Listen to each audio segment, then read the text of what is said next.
أعوذ بالله من الشيطان الرجيم. بسم الله الرحمن الرحيم.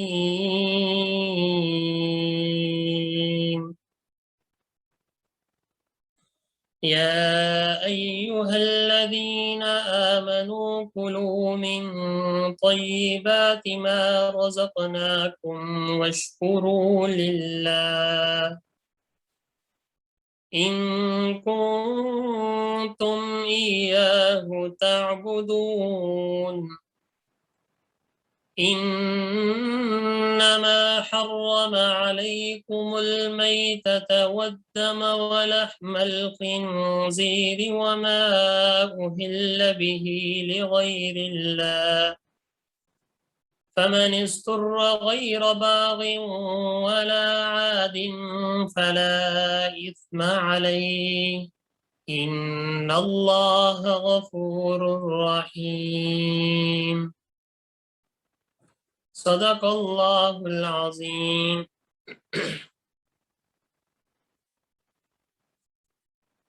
پہلے ترجمہ دیکھ لیتے ہیں. یا ایہا الذین آمنو، اے ایمان والو، یا اے مومنو، دونوں ترجمے کر سکتے ہیں. جو ہماری اس کورس کا نام بھی ہے یا ایہا الذین آمنو. یا ایہا الذین آمنو، اے ایمان والو، کلو من طیبات ما رزقناکم، کلو کھاؤ، من طیباتی ان پاکیزہ چیزوں میں سے، ما رزقناکم جو ہم نے تم کو رزق دیا، واشکروا للہ اور اللہ کا شکر ادا کرو، ان کنتم ایاہ تعبدون اگر تم اسی کی عبادت کرتے ہو، اگر تم اسی کے بندے ہو. انما حرم علیکم المیتۃ، اللہ تعالیٰ نے تم پر حرام کیا ہے مردار کو، والدم اور خون کو، ولحم الخنزیر اور خنزیر کے گوشت کو، وما اہل بہ لغیر اللہ اور وہ جانور جن کو غیر اللہ کے نام پر ذبح کیا جائے. ان چار چیزوں کو اللہ تعالیٰ نے حرام کرا. ہاں، فمن اضطر غیر باغ ولا عاد، ہاں جو کوئی مجبور ہو جائے، فمن اضطر جو کوئی مجبور ہو جائے، لیکن دو شرطیں، غیر باغ ولا عاد، نہ نافرمانی کرنے والا ہو اور نہ ہی زیادتی کرنے والا، فلا اسم علیہ تو اس پر کوئی حرج، کوئی گناہ نہیں. ان اللہ غفور الرحیم، بے شک اللہ تعالی بڑا بخشنے والا، بڑا رحم کرنے. یہ سورۃ البقرہ کی آیت نمبر 172 اور 173 یہ آپ حضرات کے سامنے تلاوت اور اس کا ترجمہ کیا گیا. دوبارہ بامحاورہ ایک دفعہ ترجمہ سن لیں، پھر اس کے بعد انشاءاللہ اس کی تفسیر کی طرف. اے ایمان والو، ان پاکیزہ چیزوں میں سے کھاؤ جو ہم نے تم کو رزق دیا، اور اللہ کا شکر ادا کرو اگر تم اسی کے بندے ہو.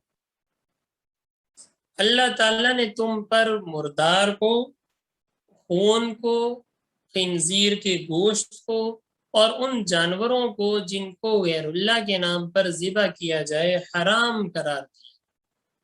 ہاں جو کوئی شخص مجبور ہو، بشرطے کہ وہ نافرمانی کرنے والا نہ ہو، زیادتی کرنے والا نہ ہو، تو اس پر کوئی گناہ نہیں. بے شک اللہ تعالیٰ بڑے بخشنے والے، بڑے رحم کرنے. یہ سورۃ البقرہ کی آیت نمبر 172-73 جس میں اللہ تعالیٰ نے پہلی آیت میں تو اس چیز کی ترغیب دی ہے کہ پاکیزہ اور حلال چیزیں کھائیں. کہ دیکھو اللہ تعالیٰ نے اس دنیا میں بہت ساری چیزیں پیدا کی، تو اس میں اللہ تعالیٰ نے کہا کہ دنیا کی ہر چیز کھا سکتے ہو، دنیا کی ہر نعمت کھا سکتے ہو.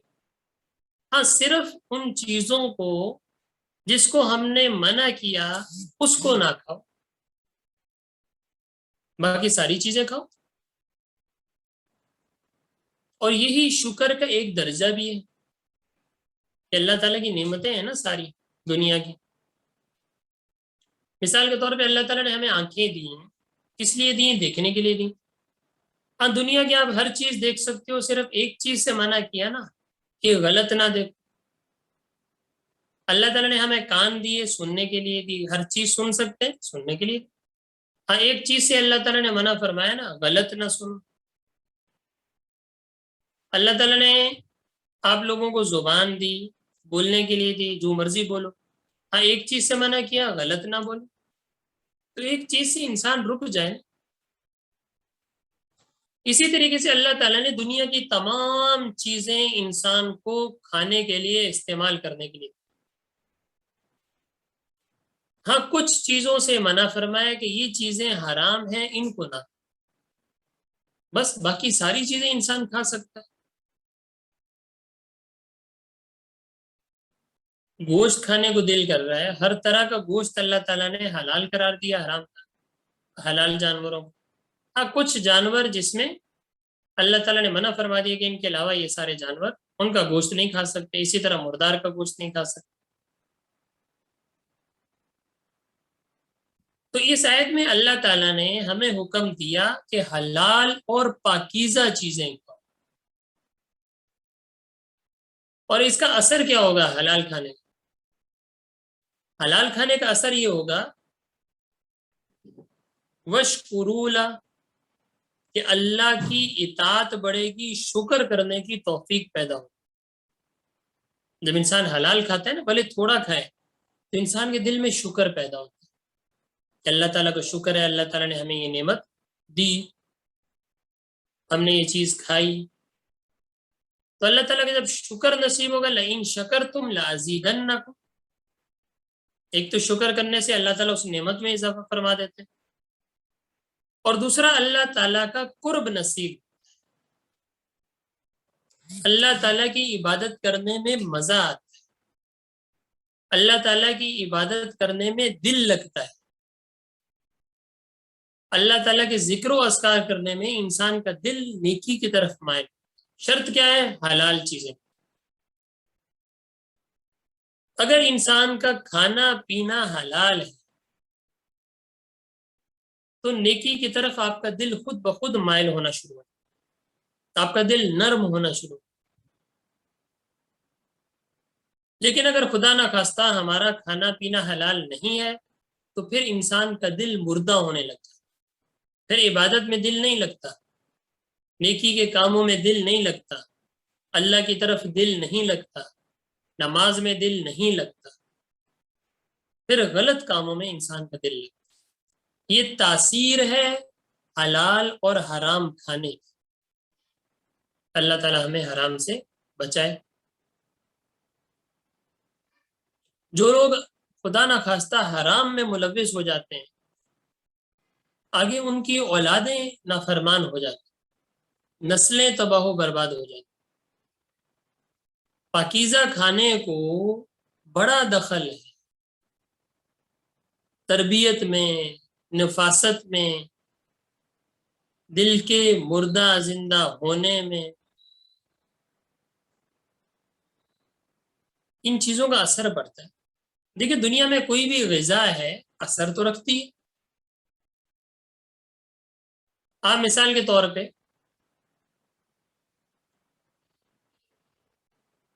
آپ کوئی جوسز پیتے ہیں، جوس بنا کے پیتے ہیں، اثر رکھتا ہے، طاقت ہوتی ہے انسان۔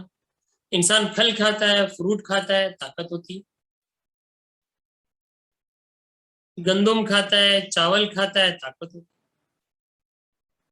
لیکن انسان اگر غلط چیزیں کھانے لگ جائے، گٹکا کھانے لگ جائے، تمباکو کھانے لگ جائے، الٹی چیزیں کھانے لگ جائے، نشہ کرنے لگ جائے، اثر پڑتا ہے نا۔ جس طرح یہ ہمیں اثر نظر آتا ہے، اسی طرح ایک باطنی اثر بھی، دل کا اثر، کہ جب انسان پاکیزہ اور حلال چیزیں کھاتا ہے، انسان کا دل اللہ کی طرف مائل ہونے لگ جاتا ہے، انسان کو اللہ کی عبادت کرنے میں مزہ آنے لگ جاتی ہے، حلال کی تاثیر۔ اور اگر خدا نہ خواستہ حرام کھانے لگ جائے تو پھر دل مردہ ہونے لگ جاتا، اللہ تعالیٰ کی عبادت میں مزہ نہیں آتا، مجبوراً عبادت کر بھی لے مسجد میں جانے کو دل نہیں کرے گا۔ دیکھ لیں ہمارے معاشرے کا اس وقت کیا حال ہے، مسجدیں ویران ہیں، گھروں میں نمازوں کی پابندی نہیں ہے۔ اصل وجہ یہی ہے کہ حرام کھانا، حرام چیزوں میں ملوث، کہیں نہ کہیں سے کوئی نہ کوئی لقمہ حرام کا پڑ جاتا ہے۔ حرام صرف یہ تو نہیں ہوتا نا کہ آپ نے رشوت لے لی وہ حرام ہے، آپ نے ناجائز غصب کر لیا وہ حرام ہے۔ حرام یہ بھی تو ہے نا کہ آپ جاب کر رہے ہو کہیں پہ اور آپ صحیح طریقے سے وہاں پہ ٹائم نہیں دے رہے، آپ کی ڈیوٹی 8 گھنٹے کی ہے، سرکاری نوکری 8 گھنٹے کی ہے، آپ وہاں پہ 4 گھنٹے دیتے ہیں، تنخواہ ہم پورے ٹائم کی لے لیں۔ آپ کو کمپنی ہے یا کوئی بھی ادارہ ہے، وہاں آپ کو ٹائم دیا ہوا ہے کہ اس ٹائم میں آپ نے یہ کام کرنا ہے، آدمی اس کام میں ڈنڈی مارے، آدمی کام وقت پہ نہ کرے، آدمی وقت میں کوتاہی کرے، تو سیلری جو لے رہے ہیں کیسے آپ حلال طریقے سے کر رہے ہیں؟ باقی رشوت لینا، بیچ میں ہیرا پھیری کرنا، وہ تو ہے ہی حرام، وہ تو سارے سمجھتے ہیں نا اس کو۔ لیکن کچھ چیزیں ایسی ہیں جن کو ہم حرام سمجھتے ہی نہیں۔ کاروبار کر رہے ہیں، آپ نے جھوٹ بول کے چیز بیچ دی تو یہ حلال ہے کیا؟ آپ نے دھوکہ دے کے چیز بیچ دی، حلال ہے کیا؟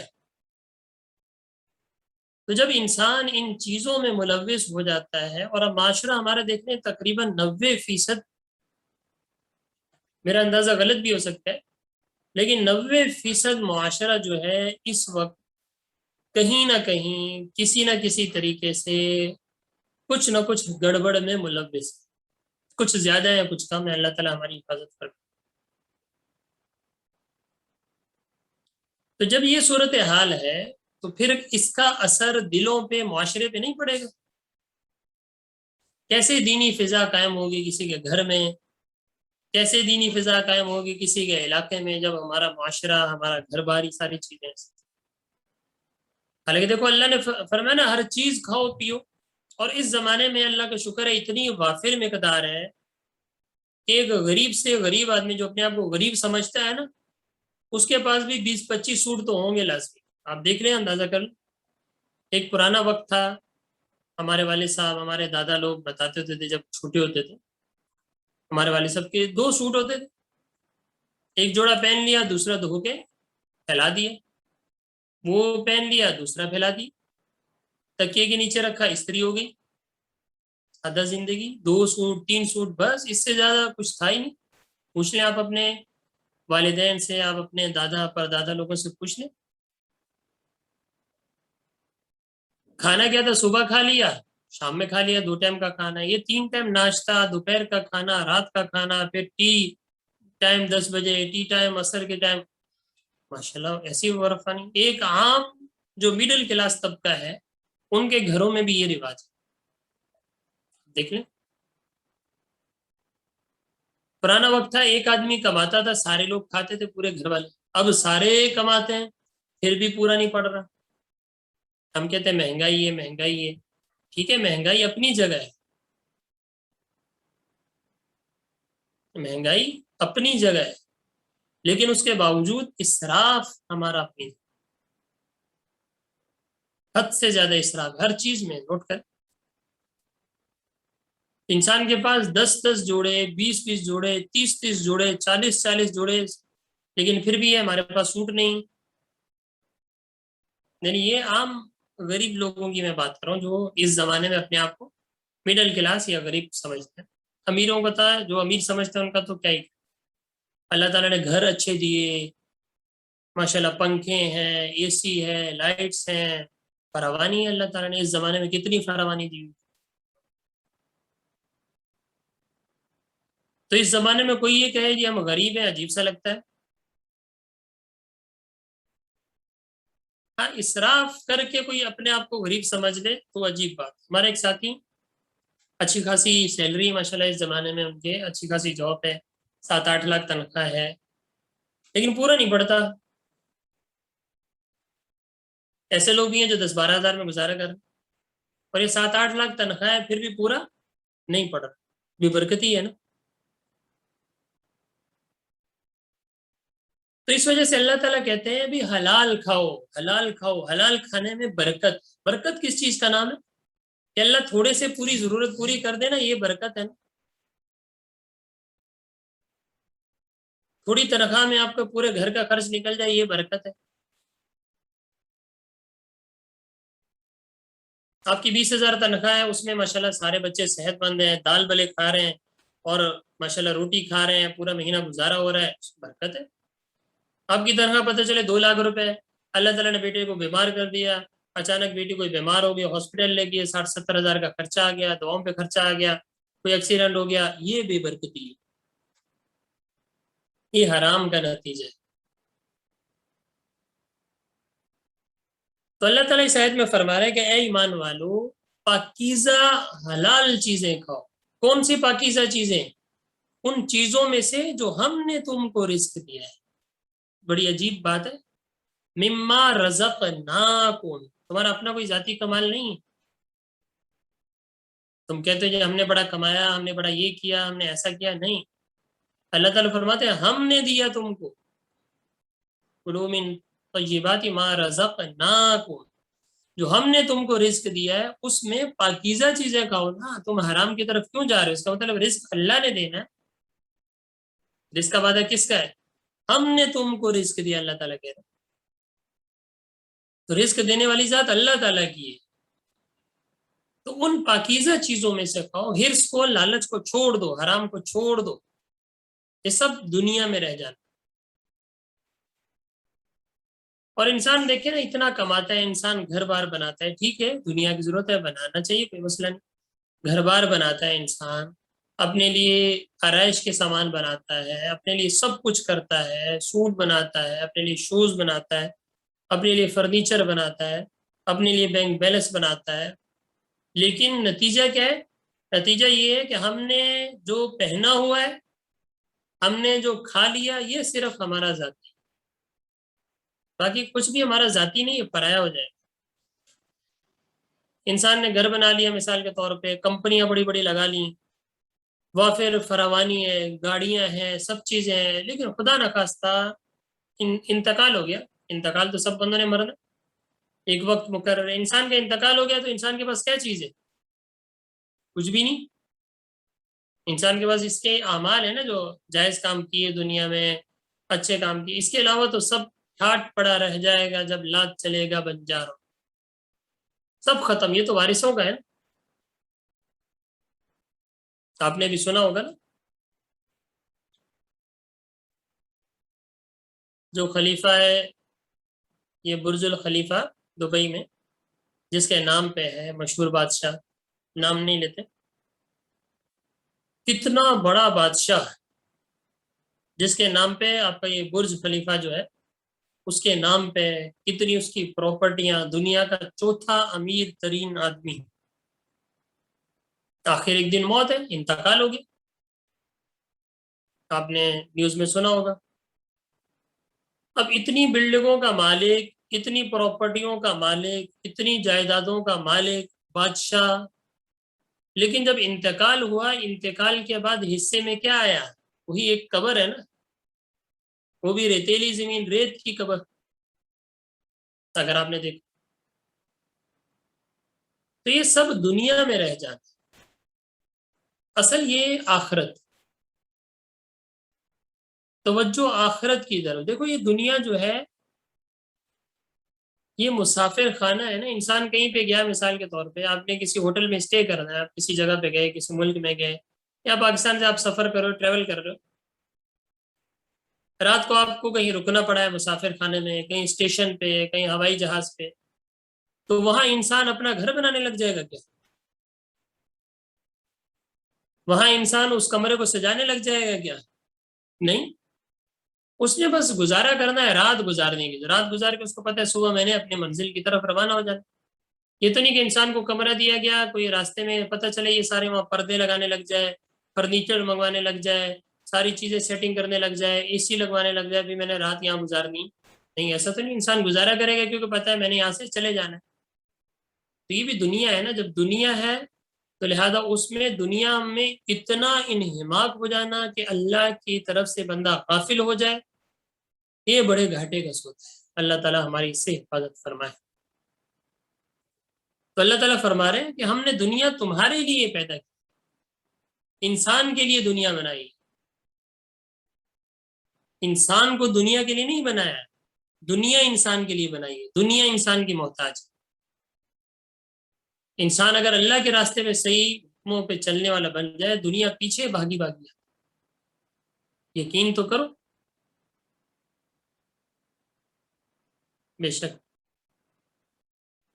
تو اس لیے اللہ تعالیٰ فرماتے ہیں ہم نے ہر چیز تمہارے لیے پیدا کی, ہم نے تم کو رزق دیا. جب ہم نے دیا تو اس میں سے حلال چیزیں کھاؤ, حرام کی طرف نہ جاؤ. یا ایھا الذین آمنوا کلوا من طیبات ما رزقناکم, اے ایمان والو جو ہم نے تمہیں پاکیزہ چیزیں دی ہیں اس رزق میں سے پاکیزہ چیزیں کھاؤ, حلال چیزیں کھاؤ. واشکروا لہ, اور اللہ کا شکر ادا. شکر شکر شکر. اور شکر کی یہ تاثیر ہے کہ جتنا انسان شکر کرتا ہے اتنا اللہ تعالیٰ اس کے رزق میں اضافہ کرتا ہے. قرآن مجید کی دوسری آیت ہے نا, لئن شکرتم لازیدنکم, اگر تم شکر کرو گے تو میں تمہارے رزق میں اضافہ کروں گا. وَلَئِن كَفَرْتُمْ إِنَّ عَذَابِي لَشَدِيدٌ, اور اگر ناشکری کرو گے, ناجائز کام کرو گے, اسراف کرو گے, ناجائز چیزوں میں استعمال کرو گے, تو میرا عذاب بڑا سخت. اللہ تعالیٰ نعمت چھین بھی لیتی, اور دنیا میں نہ بھی چھینے, مہلت دے دیں, موت کے بعد تو سب چھین جانا, کوئی فائدہ نہیں. کام وہی آئے گا جو انسان اچھے کام کرے گا. تو شکر کرنے کی عادت ڈالیں, شکر کرنے کی عادت. لوگ بڑے نا شکر ہیں, لاکھوں روپیہ کروڑوں روپیہ ہے لیکن پھر بھی نا شکری. لاکھوں کا کروڑوں کا گھر ہے, لاکھوں کروڑوں پڑے ہوئے ہیں, لاکھوں کھا رہے ہیں, لیکن پھر بھی نا شکری. یار ہمارے پاس کچھ نہیں ہے, فلاں بندے کے پاس گاڑی ہے پھر بھی نا شکری, فلاں بندے کو اتنا ملا ہوا ہے ہمیں. یہ ناشکری کی انتہا ہے. اللہ تعالیٰ ہماری ناشکری سے حفاظت فرمائے. اگر آپ چاہتے ہیں کہ ہمارے رزق میں فراوانی ہو, آپ چاہتے ہیں کہ ہمارے گھروں بار میں خیر و برکت ہو جائے, آپ جس چیز میں اضافہ کروانا چاہتے ہیں نا, آپ اس چیز پہ شکر کرنا شروع کریں. انسان کا حافظہ ہے نا, حافظہ بچوں کا, اگر جتنا ہے اس پہ شکر کرنے لگ جاؤ, اللہ حافظہ تیز کر دے. آپ اگر نماز کی توفیق ہو رہی ہے اس پہ شکر کرو, اللہ نے ہمیں توفیق دی, اللہ مزید توفیق دے. آپ نے روزہ رکھے اس پہ شکر کرو, تکبر نہ کرو کہ ہم بڑے دیندار ہیں, ہم بڑے ایماندار ہیں, باقی سارے ایسے ہیں. نہیں, اللہ تعالیٰ چھین. شکر کرو, شکر اللہ نے توفیق دی ہوئی. آپ کے گھر میں فراوانی ہے نعمتوں کی, آپ کی جاب اچھی ہے, آپ کے والد صاحب کی جاب اچھی ہے, گھر میں آپ کے کھانے پینے کا فراوانی. شکر کرنے سے اللہ نعمت میں اضافہ کرتا. تکبر نہ ہو, غرور نہ ہو, دکھلاوا نہ ہو, تنقید نہ ہو, حسد نہ ہو. جب ان چیزوں پہ پابندی سے عمل کرو گے تو اللہ تعالیٰ ان نعمتوں میں اضافہ فرما دے. اللہ کا دین ہے نا یار, ہماری ذاتی. اب دیکھیں نا, مثال کے طور پہ آپ کئی جگہ جائیں, آئس کریم کی دکان ہے, سامنے بھی ہے, اس طرف بھی ہے, روڈ کے اس طرف بھی. اس طرف رش لگا رہتا ہے, اس طرف لوگ آتے نہیں. بھائی آئس کریم تو سیم چیز بناتے ہو نا یار. آپ کسی دکان پہ چلے جائیں, سامنے بھی پتی کی دکان ہے, اس طرف بھی پتی, وہاں لائنیں لگی ہوئی, یہاں کوئی لیتا نہیں. بھائی یہ زہر تو نہیں دے رہا. اس کا مطلب کوشش انسان کرتا ہے, لیکن انسان کو اس کے عمل میں یا اسی طریقے سے انسان کے رزق میں برکت دینا یہ تو اللہ تعالیٰ کا کام ہے. تو جتنا شکر کرو گے اللہ اس میں اضافہ کر دے گا, اور جتنی ناشکری ہوتی رہے گی اللہ تعالیٰ اس نعمت کو چھین بھی سکتا ہے. اس پہ انشاءاللہ تفصیلی بات بھی کبھی آ جائے گی. آج کی آیت میں صرف یہ کہ اے لوگو, جو ہم نے تمہیں پاکیزہ روزی دی ہے, پاکیزہ رزق دیا ہے, اس پاکیزہ چیزوں میں سے کھاؤ اور اللہ کا شکر ادا کرو. واشکروا لہ ان کنتم ایاہ تعبدون, اگر تمہیں اسی کی عبادت کرنی, اگر تم اسی کے بندے ہو. اس کا مطلب عبادت میں رزق حلال بڑی تاثیر رکھتا ہے. اگر انسان چاہتا ہے کہ میرا عبادت میں, لوگ کہتے ہیں نا یار نماز پڑھنے کو دل نہیں کرتا, روزہ رکھنے کو دل نہیں کرتا, نیک اعمال کرنے کو دل نہیں کرتا. یہ دل جب مردہ ہو جائے گا کیسے دل کرے گا؟ اور مردہ کیوں ہو جاتا ہے؟ حرام کرنے سے. تو اللہ تعالیٰ چاہتے ہیں اگر تم چاہتے ہو میری عبادت کرو اگر تم چاہتے ہو میری عبادت میں دل لگے، اگر تم چاہتے ہو کہ تم میرا شکر ادا کرو تو حلال کھاؤ، پاکیزہ چیزیں حلال چیزوں میں سے کھاؤ، تو اللہ تعالیٰ تمہیں اپنا قرب نصیب فرمائے گا۔ ایک آیت میں تو یہ اللہ تعالیٰ نے ارشاد کیا، اور پھر اس کے بعد دوسری آیت اللہ تعالیٰ نے جو اس سورۃ البقرہ کی ہے، جو دوسری آیت بیان فرمائی، اس میں اللہ تعالیٰ نے کچھ چیزوں سے منع فرمایا، حرام قرار دیا۔ یہاں 4 چیزیں بیان فرمائی گئی، دوسری آیت میں اور بھی کہ ایسی چیزیں کہ جس میں اللہ تعالیٰ نے ان چیزوں کو حرام قرار دیا، یہ چیزیں کھانا منع ہے۔ کون سی؟ انما حرم علیکم المیتہ، اللہ تعالیٰ نے تم پر مردار حرام قرار دیے۔ مردار کسے کہتے ہیں؟ مردار کہتے ہیں کہ وہ جانور کہ جس کو اللہ تعالیٰ نے شریعت کے مطابق ذبح کر کے کھانے کا حکم دیا ہے۔ مثال کے طور پہ بکری ہے، قربانی کا سیزن آنے والا ہے، گائے ہے، بیل ہے، بھینس ہے، اونٹ ہے، ہرن ہے، یہ ساری چیزیں کہ جن کا انسان گوشت کھا سکتا ہے، لیکن اللہ تعالیٰ نے کیا شرط لگائی کہ بکری ہے، گائے ہے، اس کو ذبح کرو، ذبح کرنا پڑے گا، ذبح کرنے کے بعد دم مسفوح خون نکل جائے گا تو یہ جانور کیا ہو جائے گا، ہمارے لیے اس کا گوشت کھانا حلال ہو جائے گا۔ اونٹ ہے تو کوشش کرو اس کو نہر کرو، نہر کر لیں گے تو ذبح ہو جائے گا اور اس کا گوشت کھانا کیا ہو جائے گا، حلال ہو جائے گا۔ لیکن اگر یہی جانور ذبح کیے بغیر، اور کوئی مجبوری بھی نہیں تھی، ذبح کیے بغیر اگر کسی نے، یہ خود بخود مر گیا جانور، بکری جو خود بخود مر گئی، اب یہ مردار ہے۔ اسی طریقے سے آپ نے بکری کو ذبح کیا لیکن اللہ تعالیٰ کا نام نہیں لیا، یہ بھی مردار ہے، میتہ۔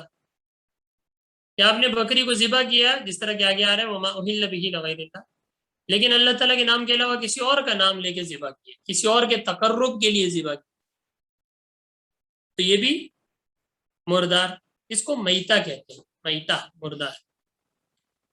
تو یہ جو جانور اللہ تعالیٰ نے، یہ خشکی کے جانوروں کی بات، جو جانور اللہ تعالیٰ نے حلال قرار دیے ہیں کہ اس کو شریعت کے مطابق ذبح کرو گے تو اس کا گوشت کھانا حلال ہے، تو اگر اس کو ذبح کیے بغیر وہ جانور مر گیا، یا ذبح کیے بغیر وہ جانور کسی اور طریقے سے مار دیا، یا خود بخود وہ مر گیا، تو ایسی صورت میں اس جانور پر میتہ مردار کا اطلاق، اور اس جانور کا گوشت کھانا اب حلال نہیں ہوگا، یہ مردار کے اوپر۔ اور جس طرح خود کھانا حلال نہیں ہے، اسی طریقے سے کسی جانور کو بھی خود سے کھلانا حلال نہیں۔ ہاں مردار کا گوشت آپ بھلے جانور کے سامنے ڈال دیں، وہ خود کھا لے تو وہ الگ اس کی مرضی، لیکن ہم کسی جانور کو اپنے ہاتھ سے بھی یہ گوشت نہیں کھلائیں گے، مردار کا گوشت۔ جس طرح خود کھانا حلال نہیں ہے، اسی طرح جانور کو بھی کھلانا حلال نہیں ہے، اور اس کی خرید و فروخت بھی جائز نہیں ہے۔ تو پہلی چیز جو اس آیت میں اللہ تعالیٰ نے منع فرمائی، انما حرم، اللہ تعالیٰ نے حرام قرار دیا ہے، علیکم تم پر، کیا حرام قرار دیا؟ المیتہ، پہلی چیز مردار، دوسری والدم، دم کہتے ہیں عربی میں خون، اور دوسری چیز خون کو حرام قرار دیا۔ خون سے مراد کون سا خون؟ دوسری آیت میں ہے دم مسفوح، بہتا ہوا خون، کہ جب انسان جانور کو ذبح کرتا ہے نا، گردن سے ذبح کرتا ہے تو ذبح کرتے ہوئے جو خون نکلتا ہے، جو خون بہہ رہا ہوتا ہے، اس کو کہتے ہیں دم مسفوح، اور یہ انسان کے لیے اللہ تعالیٰ نے حرام کرا۔ ہاں باقی جو جانور کی تیلی وغیرہ ہے، یا جانور کا جو گردہ ہے، کلیجی ہے، اسی طریقے سے جانور کو ذبح کر دیا، خون نکل گیا، اس کے بعد جو گوشت پہ ہلکا پھلکا خون لگا ہوتا ہے، تو یہ جو ہے، یہ ساری چیزیں یہ حرام نہیں، وہ پاک ہیں، جائز ہیں، حلال ہے۔ کلیجی کھانا جائز ہے، گردہ کھانا جائز ہے، تیلی کھانا جائز ہے، یہ ساری چیزیں حلال ہیں۔ ہاں دم مسفوح، جو بہتا ہوا خون ہے، یہ اللہ تعالیٰ نے حرام کرا۔ تو جس طرح خون خود حرام ہے، اسی طریقے سے اس خون کی خرید و فروخت بھی حرام، اس خون کو بیچنا خریدنا بھی حرام۔ تو یہ ساری چیزیں کیا ہیں؟ منع ہے، سب اس کے اطلاق میں ضمن میں آ جائے۔ تو دوسری چیز والدم، خون. تیسری چیز ولحم الخنزیر، خنزیر جس کو ہم سور بھی کہتے ہیں، خنزیر کا گوشت.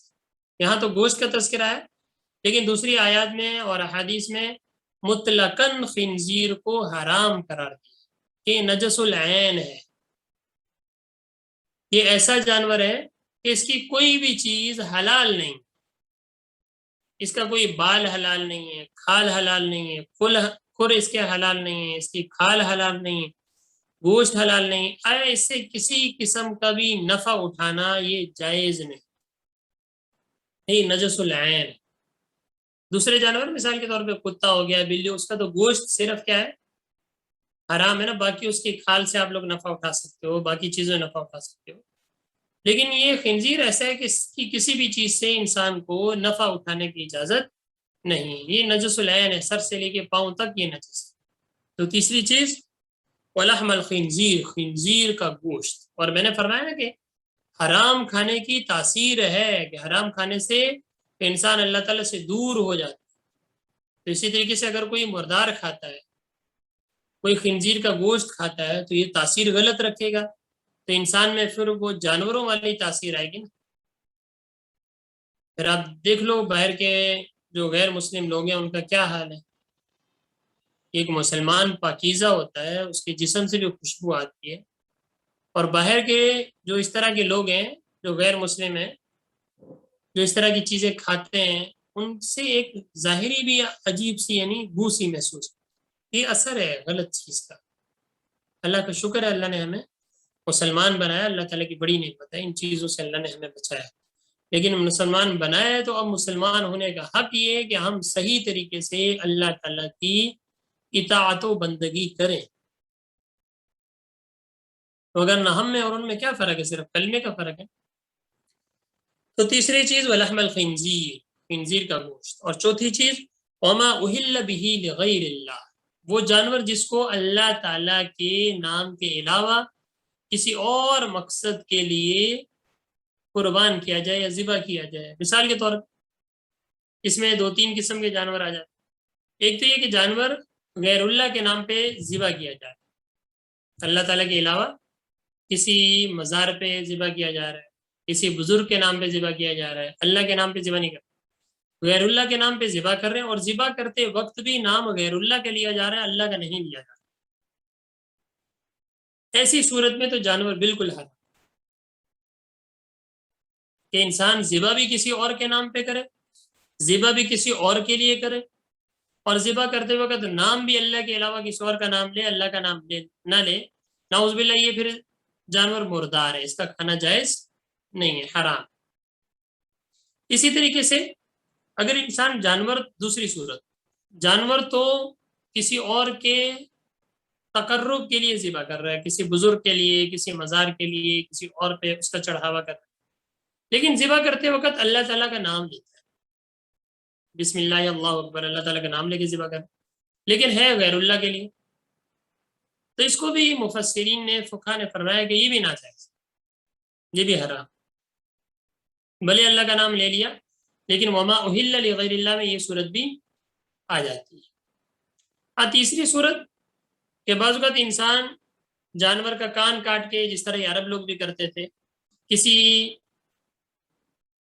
جس طرح بیت اللہ کے نام پہ چھوڑ دیا کرتے تھے، تو کسی انسان نے مثال کے طور پہ جانور کان کاٹ کے اس پہ کوئی نشان لگا کے کسی مزار کے نام پہ چھوڑ دیا، فلاں کے نام پہ چھوڑ دیا، تو ٹھیک ہے، یہ عمل تو ناجائز ہے، لیکن یہ کام کرنے سے وہ جانور حرام نہیں ہو، اور نہ وہ مالک کی ملکیت سے نکلے، بلکہ وہ جس کا جو مالک ہے اس کا، اسی کا وہ جانور ہے، اور وہ مالک جو ہے اس کو ذبح کر کے اس کو واپس لے بھی سکتا ہے، اور اس کو ذبح کر اگر کرتا ہے شریعت کے مطابق تو یہ جانور بالکل کیا ہوگا، حلال ہوگا، یہ حرام نہیں ہوگا. تو یہ 3 صورتیں، جس میں سے 2 صورتیں تو بالکل ناجائز اور حرام ہے کہ جانور غیر اللہ کے نام پہ ذبح کیا جائے، ذبح کرتے وقت اللہ کا نام بھی نہ لیا جائے، یہ بھی حرام. یا جانور غیر اللہ کے لیے ذبح کیا جائے، بھلے ذبح کرتے وقت اللہ کا نام لے لیا جائے، یہ بھی حرام. دونوں صورتیں حرام. تو وما اہل لغیر اللہ، وما اہل به لغیر اللہ، اور جس کو غیر اللہ کے لیے ذبح کیا جائے وہ جانور بھی حرام. فمن استر غیر باغ ولا عاد، دو صورتیں، بلکہ ایک صورت اللہ تعالیٰ نے مستثنا کرا. ہاں اگر کوئی انسان مجبور ہے، جنگل میں جا رہا ہے، تو پانی کھانا پینا سب ختم ہو گیا، کوئی بھی چیز کھانے کے لیے نہیں ہے، ایسی صورت میں صرف مردار ہے، ایسی صورت میں صرف ایسا جانور ہے جو کہ بھلے میتا ہے، مردار ہے. اب جان بچانے کے لیے ضروری ہے کہ انسان کچھ نہ کچھ کھائے، اور کچھ بھی کھانے کے لیے نہیں ہے، مجبور ہے، فمن استر.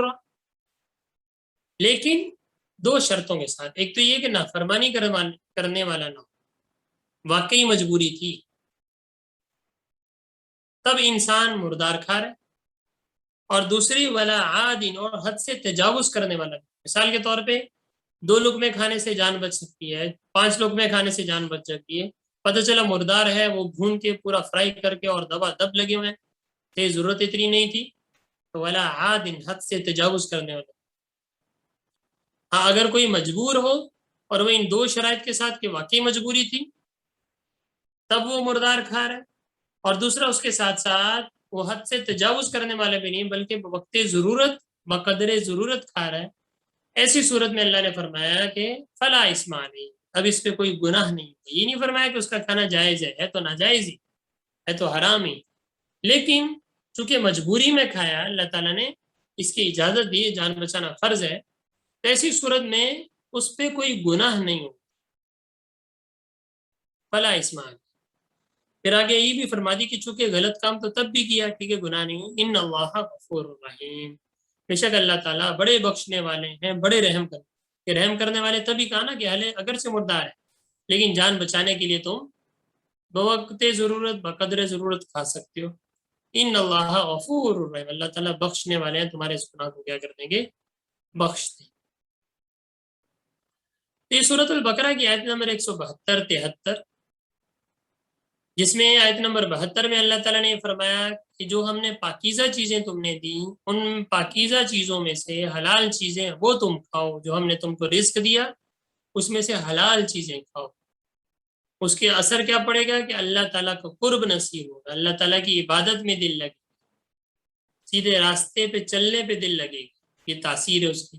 اور پھر دوسری آیت میں اللہ تعالیٰ نے 4 چیزوں سے منع، یہ 4 چیزیں حرام ہیں، ان سے کیا کرو، بچو، ان کو کھانے کی اجازت نہیں ہے. کون کون سی 4 چیزیں؟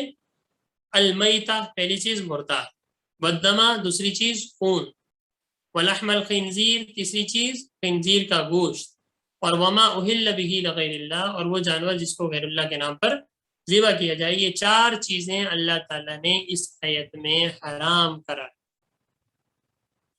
دوبارہ ترجمہ دیکھ لیں ایک دفعہ. یا ایھا الذین آمنو، اے ایمان والو، کلوا من طیبات، ان پاکیزہ چیزوں میں سے کھاؤ، ما رزقناکم، جو ہم نے تم کو رزق دیا، واشکروا للہ، اور اللہ کا شکر ادا کرو، ان کنتم ایاہ تعبدون، اگر تم اسی کے بندے ہو، اگر تم نے اسی کی عبادت کرو. انما حرم علیکم المیتہ، سوائے اس کے کہ اللہ نے تم پر حرام قرار دیا ہے المیتہ، مردار کو، والدمہ، خون کو، ولحم الخنزیر، خنزیر کے گوشت کو، وما اہل بہ لغیر اللہ، اور اس جانور کو جس پر اللہ کا نام پکارا جائے غیر اللہ کے لیے. فمن استر غیر باغ ولا عاد، ہاں جو کوئی شخص مجبور ہو جائے لیکن وہ نافرمانی کرنے والا بھی نہ ہو اور حد سے تجاوز کرنے والا بھی نہ ہو، یعنی زیادتی کرنے والا بھی نہ ہو، فلا اسم علیہ، تو اب اس پر کوئی گناہ نہیں ہے. ان اللہ غفور الرحیم، بے شک اللہ تعالیٰ بڑے بخشنے والے، بڑے رحم کرتے. یہ سورۃ البقرہ کی آیت نمبر 172 اور 73 آپ کے سامنے تلاوت اور ترجمہ، پھر اس کی تشریح اور کچھ احکام مسائل اس کے بیان فرمائے گئے. اب آپ لوگوں نے اس کو ایک تو مزید دیکھنا بھی ہے. یہ جو اس کورس میں آیت پڑھائی جاتی ہے ایک اشارہ دیا جاتا ہے، اب اس میں مزید تحقیق کرنا، سرچ کرنا، مزید معلومات کرنا، نوٹس بنانا، کہ روزانہ ایک ایک آیت، دو آیت ہے نا، آپ اسی آیت سے متعلق جو جو چیزیں اس میں آئی ہیں اس کے سارے مسائل دیکھیں، کوشش کریں اس میں جو چیز سمجھ نہیں آئی وہ آپ سوچیں، جو جو صورتیں نکل سکتی ہیں ان کو دیکھیں، ان کے بارے میں پوچھیں، سوال کریں، بھلے ان کے بارے میں تحقیق کریں، تفاسیر میں دیکھیں، جو جو چیزیں نوٹ کر سکتے ہیں ساری نوٹ کریں، تاکہ ان چیزوں کا ذخیرہ ہمارے پاس جمع. پھر اللہ تعالیٰ ہمیں انشاءاللہ فائدہ بھی دے گا اور اللہ تعالیٰ ہمیں آگے بڑھانے کی توفیق بھی. اللہ تعالیٰ سے دعا ہے کہ اللہ تعالیٰ ہمیں ان آیات کو سمجھنے کی، پڑھنے کی اور ان پر عمل کرنے کی اور آگے پھیلانے کی اور دوسروں کو اچھائی کی ترغیب دینے کی اللہ تعالیٰ توفیق عطا فرمائے، اور اللہ تعالیٰ اس کی برکت سے ہمارے اس عمل کو قبول فرمائے اور ہمیں ناجائز کاموں سے، حرام کاموں سے بچنے کی اللہ تعالیٰ توفیق عطا فرمائے۔ وآخر دعوانا الحمد للہ رب العالمین۔ جی ابھی تک ہمیں 5 ساتھیوں نے جوائن کیا ہوا ہے، آپ کی اٹینڈنس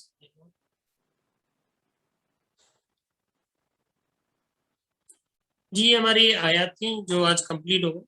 اس سے متعلق اگر کوئی ابھی سوال پوچھنا چاہ رہا ہے تو ابھی بھی اجازت ہے ان کو پوچھنے کی، اور اسی طریقے سے اگر آپ لوگ گروپ پہ پوچھنا چاہ رہے ہیں اسی سے ریلیٹڈ ہو وہ بھی پوچھ سکتے ہیں، اور اسی طرح دارالفتہ رحمان اکیڈمی کی طرف سے دارالفتہ بھی ہے، آن لائن ہے، تو اگر اپنے لحاظ سے کوئی بھی مسائل ہو، کوئی بھی مسئلہ ہو تو اس پہ مفتیان موجود ہوتے ہیں، میں بھی ہوتا ہوں، مفتی فرحان صاحب ہیں، مفتی سہیل صاحب ہیں، مفتی فرحان صاحب ہیں، مفتی زین صاحب، تو یہ سارے حضرات موجود ہوتے ہیں، تو آپ اس پہ بھی اپنا سوال بھیج سکتے ہیں، پھر جیسے کسی کو ٹائم ملتا ہے تو آپ کو فوراً رپلائی کر دیا جاتا ہے، تو اس سے متعلق بھی پوچھ سکتے ہیں۔ اور یہ جو ہماری کلاس کے گروپ ہیں دونوں، میل فیمیل کا جو بنا ہوا ہے، تو اس پہ بھی آپ لوگ اپنا سوال اگر کوئی بھی سبق سے ریلیٹڈ ہو تو وہ آپ لوگ پوچھ سکتے ہیں۔ سبق کے علاوہ دیگر چیزیں شیئر کرنے کی وہ چیزیں وہ الاؤ نہیں، کیونکہ یہ گروپ عام گروپ نہیں بلکہ صرف اس کورس کے حوالے سے یہ گروپ تشکیل دیا ہے، تو اس وجہ سے اس میں تھوڑا سا خیال بھی کریں۔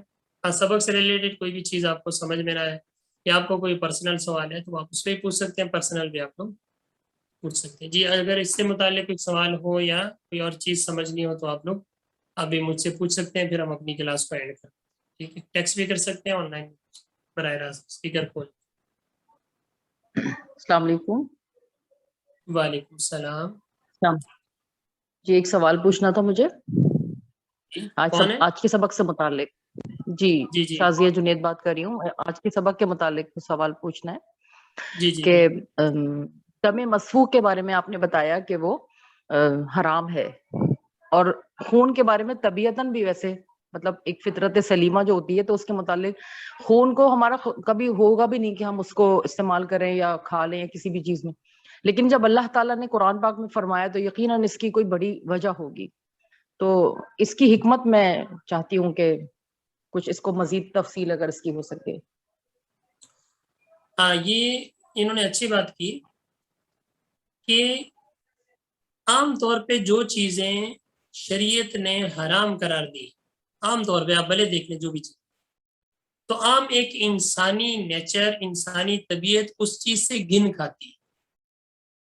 آج کی یہ 4 چیزیں بڑے مراد لے لیں، انہوں نے تو صرف خون کی بات کی، اگر یہ مردار میتا مردار ہے نا، مردار، لیکن کسی کا ہمارا ایک جو نفاست والی طبیعت ہے مسلمانوں کی، تو ہمارا دل کرے گا یار ہم یہ مردار کھائیں؟ یقیناً نہیں کرتے۔ اسی طریقے سے خنزیر اللہ تعالیٰ نے منع فرمایا لیکن اس جانور کو دیکھ کے بھی گھن آتی۔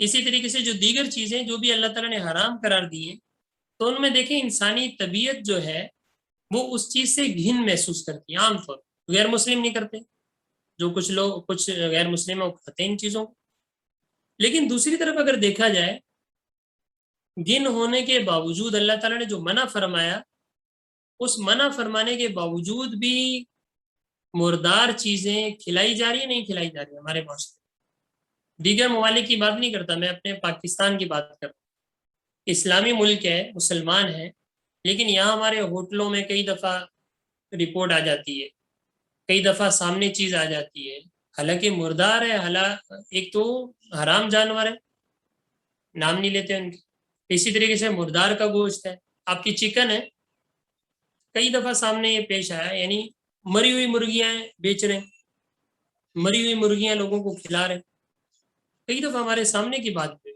عجیب، اللہ تعالیٰ ان کو ہدایت عطا فرمائے، حالانکہ انسانی طبیعت اس کو پسند نہیں کرتی۔ لیکن اسی طریقے سے جو خون سے منع فرمایا گیا، خون سے دیکھیں 2 چیزیں میں نے سبق میں عرض کیا کہ ایک تو کھانے پینا ہے، کہ جس چیز کو اللہ تعالیٰ نے حرام قرار دیا نا کھانے پینے کے لحاظ سے، وہ ناپاک بھی ہیں کچھ، اور ناپاک چیزوں کی خرید و فروخت بھی جائز نہیں، ناپاک چیزوں کی خرید و فروخت جائز نہیں۔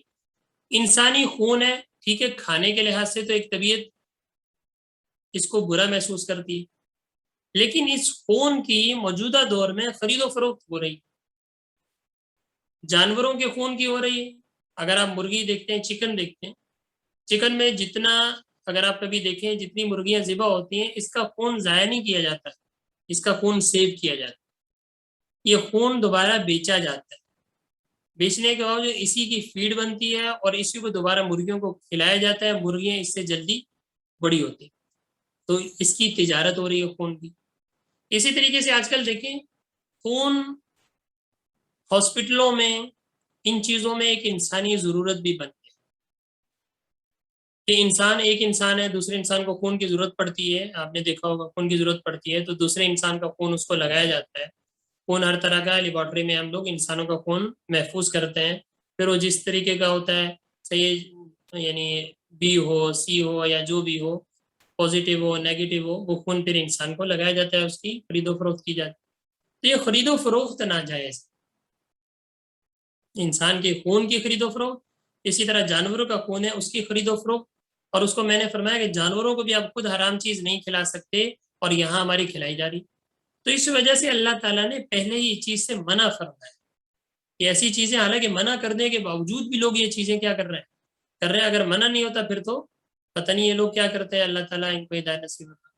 تو اسی طریقے سے ہاسپٹل میں بھی اگر دیکھیں تو خون کی عام طور پہ ہمارے پاکستان میں خرید و فروخت منع کی جاتی ہے اور ہم اس کو جائز سمجھتے بھی نہیں اور منع کرتے ہیں، تو اس لیے عطیہ خون کا دیا جاتا ہے کہ ٹھیک ہے ضرورت ہے، ویسے تو ایک انسان کا خون ناپاک ہے دوسرے انسان میں کنورٹ نہیں کرنا چاہیے، ناجائز ہونا چاہیے، لیکن چونکہ یہ ضرورت ہے اور مجبوری فمن اضطر اس آیت میں ہے نا کہ مجبوری کے تحت کم کر سکتے ہیں۔ ہاں واقعی جو انسانی مجبوری ہے کہ خون کے بغیر وہ انسان نہیں بچ سکتا، تو اس صورت میں شریعت نے اجازت دی ہے کہ فقہا نے اجازت دی ہے کہ ایک انسان کا خون دوسرے انسان کے خون میں استعمال کیا جا سکتا ہے، لیکن وہ بھی تب جب کہ ضرورت ہو اور اس کی خرید و فروخت نہ ہو، ہاں عطیے کے طور پہ دیا جائے تو پھر اس کے استعمال کی کیا ہوتی ہے گنجائش۔ جی یہ کچھ جی میری بات سمجھ میں آئی آپ لوگوں کو؟ کوشش ہے مجھے اجازت ہے میں کہیں گیسٹ آیا، ٹھیک ہے بالکل اجازت ہے، سب کو اجازت ہے، کلاس ہماری ہاں ٹھیک ہے جزاک اللہ۔ بس ہم اپنی کلاس کو اینڈ کرتے ہیں، تو کوئی بھی ریلیٹڈ سوال ہو جس طرح ماشاءاللہ انہوں نے اچھا سوال پوچھا، اس سے متعلق کسی بھی قسم کا کوئی سوال ہو اس سے متعلق اور ہو تو آپ لوگ یہیں بھی پوچھ سکتے ہیں اور گروپ میں بھی آپ لوگ کیا کر سکتے ہیں پوچھ سکتے ہیں۔ جزاک اللہ، چلیں اپنی کلاس اینڈ کرتے ہیں، اپنا خیال رکھیے گا، کوشش کریں اس کے نوٹس بنائیں، ان چیزوں کو نوٹ کریں، جو سوالات وہ پوچھ لیں دیکھ لیں تفاسیر میں دیکھیں، اللہ تعالی ہمیں عمل کرنے کی توفیق عطا فرمائے۔ جزاکم اللہ، السلام علیکم۔ وعلیکم